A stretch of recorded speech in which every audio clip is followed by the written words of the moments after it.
Hello and welcome to Scrapping on the Fly. My name is Kristen and I am here with March's Mixed Media Mayhem. And we have this super full, filled with color and lots of fun things layout. I will have the information below from the inspiration. And I have lots of things and an announcement. This is my baby and her baby. And so I'm super excited to say that I am going to have a grandchild in the fall. And so I thought this was a perfect time to use this picture. I literally took it today. And I am going to use blues and pinks because obviously it's too early to know. I'm going to use some texture paste with this Tim Holtz stencil. I've got that Dusty Attic stencil I'm going to use for some ink, some black soot, and then I've got tumbled glass and spun sugar. I don't end up using that yellow at all. I thought I would, but I don't. And then I have Vicky Bouton's mixed media paper. So, and lots of older embellishments that I'm really excited to use. So I have my paper, my embellishments, my stencils, the mixed media, my picture, and this awesome layout. So let's see how this goes. So like I said, I was taking this black soot through this Dusty Attic stencil. I've never used this before, and I'm not sure even where I got this stencil. Maybe, I don't know. Anyway, so I just pushed through the black soot in different places. I do love all that black ink in the background that they have on this layout. I don't push it through too heavy in very many places. And then I get the Tim Holtz stencil out. I did have to change up my my paste because the other one was dry. So I got out my translucent Distress Grit paste and put that down. And then I put it through the circles in the top and then the little X's at the bottom. And then I take the tumbled glass and splatter it like everywhere in the top right corner. And then I take the spun sugar and splatter it everywhere in the bottom left corner. And then kind of meet them up a little bit.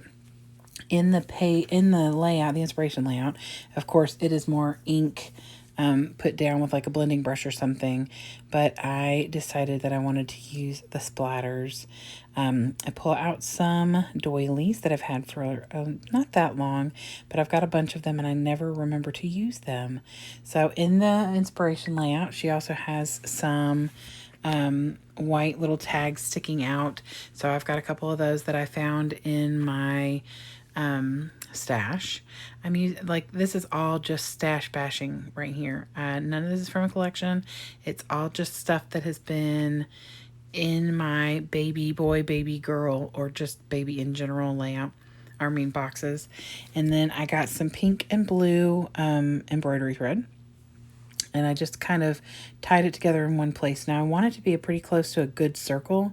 So I literally take this circled stencil that I've made myself in my Cricut a while back and just lay it down and put glue around it, trying to be really careful not to get it on the edges of the orange paper or, my stencil.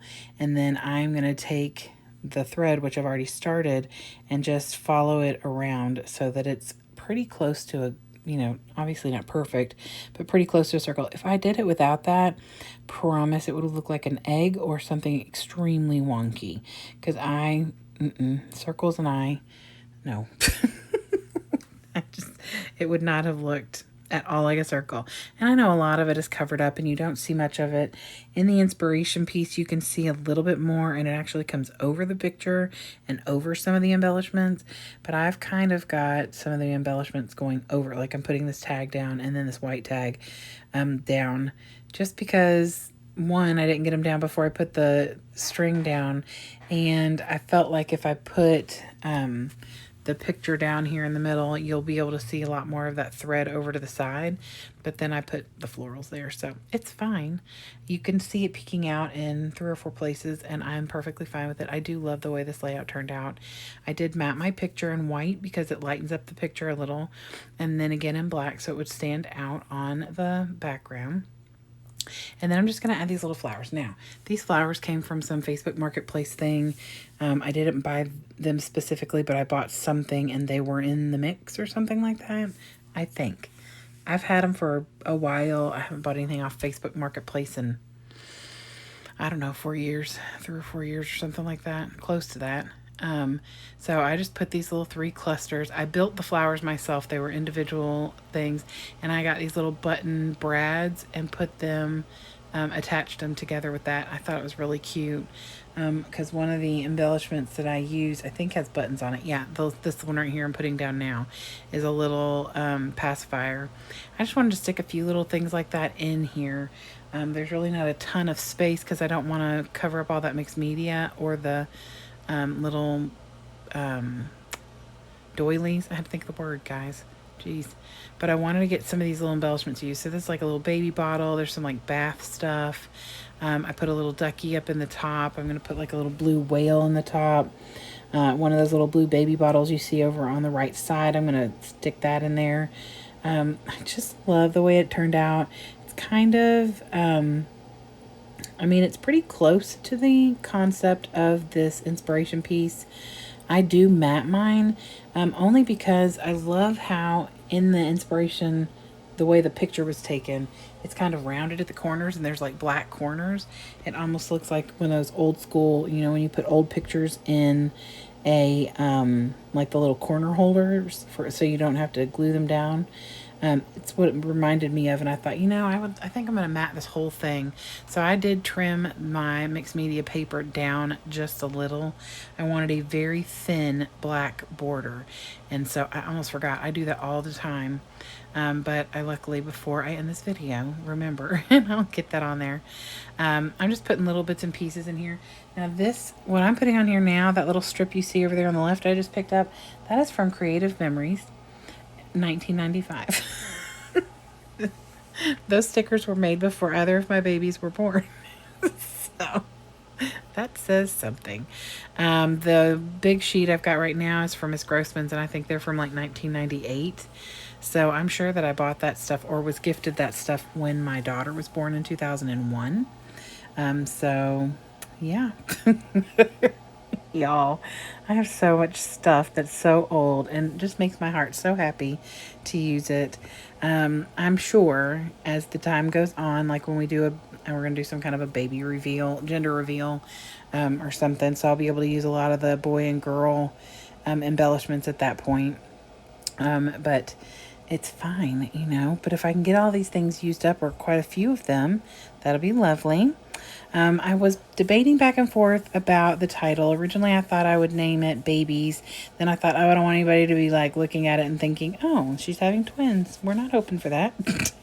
As of right now, they said there's only one.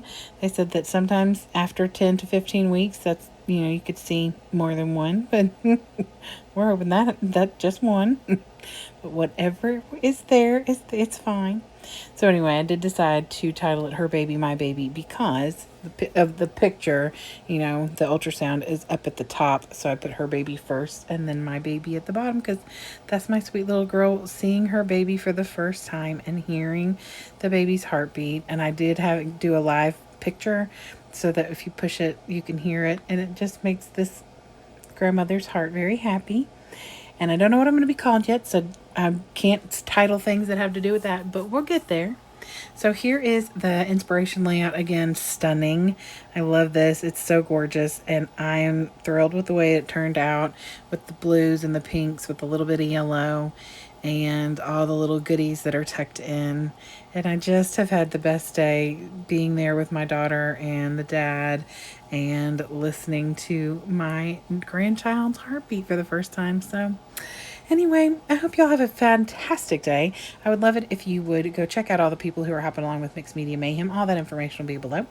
I would also love it if you give me a thumbs up if you like this video and or my layout. Subscribe if you haven't already. Have a fantastic day, and I hope you get a chance today to do something you love with someone you love. Happy scrapping!